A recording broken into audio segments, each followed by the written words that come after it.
嗨，大家好，我是爱做美食的于姐，今天来给大家分享一道朋友要的驴打滚的做法，软糯香甜，放3天也不会硬哦。这道甜点是一位粉丝私信要求让我做的，因为年前太忙，我都给忘记了。等网友再次询问时，我才想起来，真的是太不好意思了。那今天我们就来安排吧。首先准备100克的干黄豆，用湿毛巾擦去上面的灰尘，然后用餐巾纸擦去上面的多余的水分，倒在烤盘上。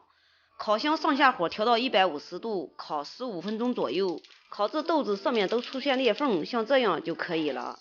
给它倒入料理机里，然后用料理机给它打成粉。有黄豆粉的这一步可以省略。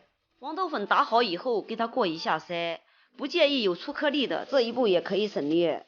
筛好以后，给它倒入碗里，放在一边备用。盆子里准备糯米粉200克。80度的开水也是200克，用开水烫面，边倒边搅拌，搅拌一个偏软可以流动的面糊，像这样就可以了。面糊搅好以后，给它放入蒸锅内，然后盖上一层盖子，防止水蒸气进去，再盖上一层盖子，大火蒸大约25至30分钟就可以了。蒸至面糊全部都成半透明状，像这样就熟透了。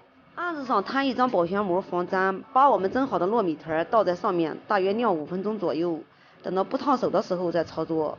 趁着这个时间，我们准备80克的豆沙，20克的蜂蜜，给它搅拌均匀，稀释好以后放在一边备用。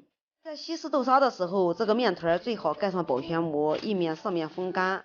我这个上面已经都有一点点的干，现在已经不烫手了，下面撒一点点的黄豆面，给它随便给它搓一搓，给它擀成一个长方形的大薄片。擀好以后，把我们提前稀释好的豆沙给它均匀的抹在上面。这个豆沙馅也是我提前自己自制的，想看详情点我头像看之前炒豆沙馅的详情。豆沙馅抹均匀以后，从一头慢慢的给它卷起，尽量卷紧实一点。卷好以后，用手给它整理一下，整理粗细均匀，然后给它放回木板上，像这样切的时候不容易伤到我们的硅胶垫子。然后用快刀斩乱麻的方式，快速的把它切成大小均匀的小段儿。因为手慢了，它容易粘刀，所以速度要快，姿势要帅。切好了以后，拿一个边角料让大家看一下，像我这样做驴打滚特别的简单，软糯香甜，还特别的好吃。吃不完的不要放冰箱，3天也不会硬哦。有空你也试试吧。好了，今天的视频就给大家分享到这里吧，我是于姐。如果你喜欢我的视频，请不要忘记关注我哟。感谢您的观看，我们下期再见啦。